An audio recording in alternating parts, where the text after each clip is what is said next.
Hi, I'm Rick Michelle. This is You Can Cook. Today I'm going to show you how I butcher a chicken. Stay tuned.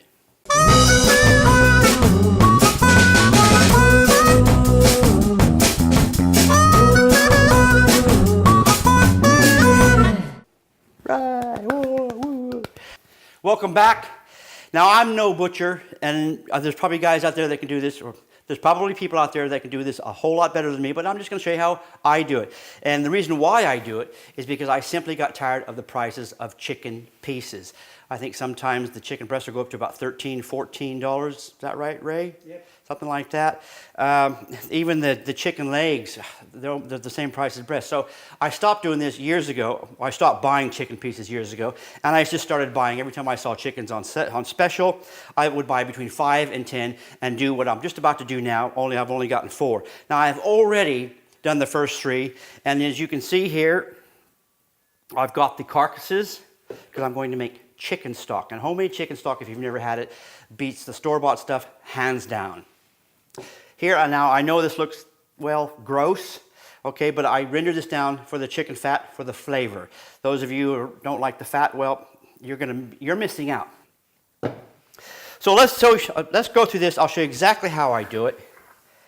And I start with the legs. And if you've never done it before, on the leg, you just find out where that joint is, and you move it back and forth, and you can actually feel a little indentation there, and that's where the joint is. So if you just put it there on that little indentation, you will cut, and I've just missed it.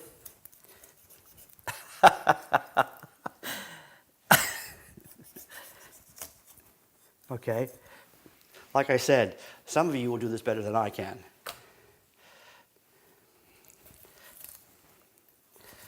I've already got my bags ready for the freezer, all the legs, all the wings, the chicken thighs, and I put 2 breasts in each bag.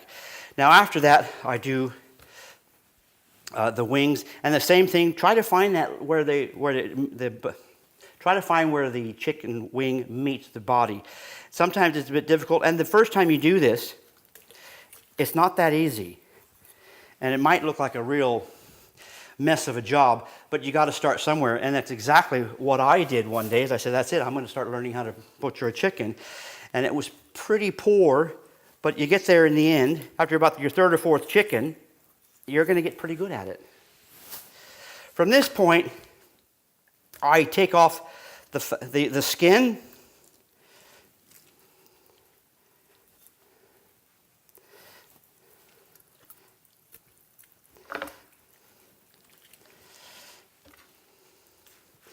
If you're a bit squeamish, you probably won't even get this far.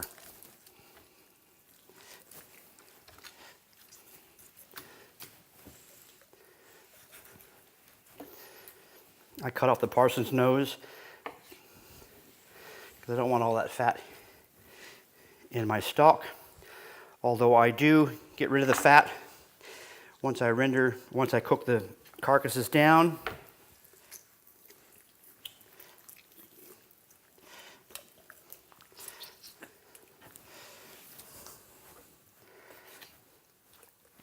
At this stage, I try to find that where the chicken thigh meets the body. This one's probably for me the hardest.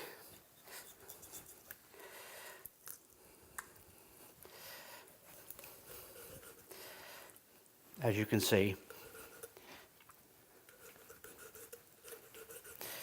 Bloody hell. Sometimes I make it look so easy, and other times it just doesn't hardly want to work.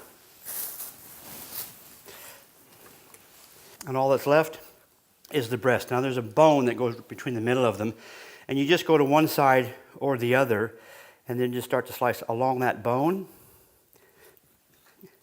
Pull the meat away, and you'll have to. I'm going to start working along the breastbone until it comes off. The hardest part is where that wishbone is, and you got a breast. One more breast, exactly the same, cut alongside that ridge. Work your way down. You see, the experts do this, and they do it in a matter of seconds. So there's all my chicken pieces.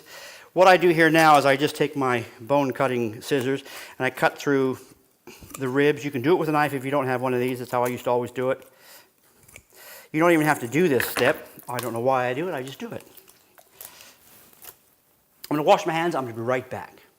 Okay, so apart from all my chicken pieces, all this is going to go into the freezer. I'm now going to make my chicken broth.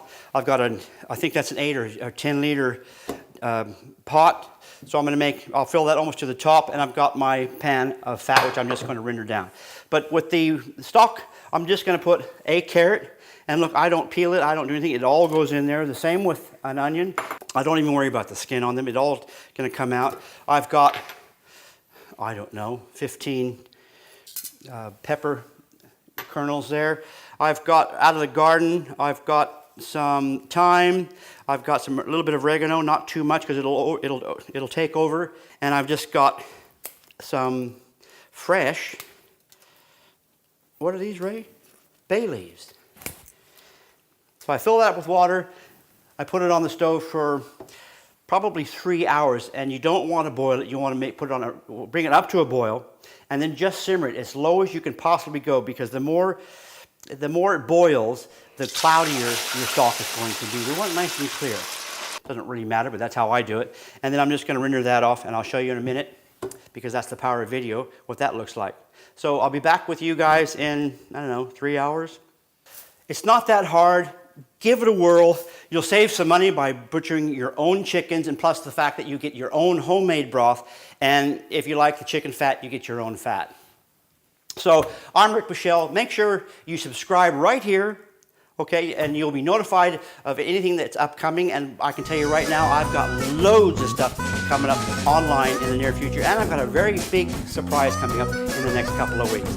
So until then, so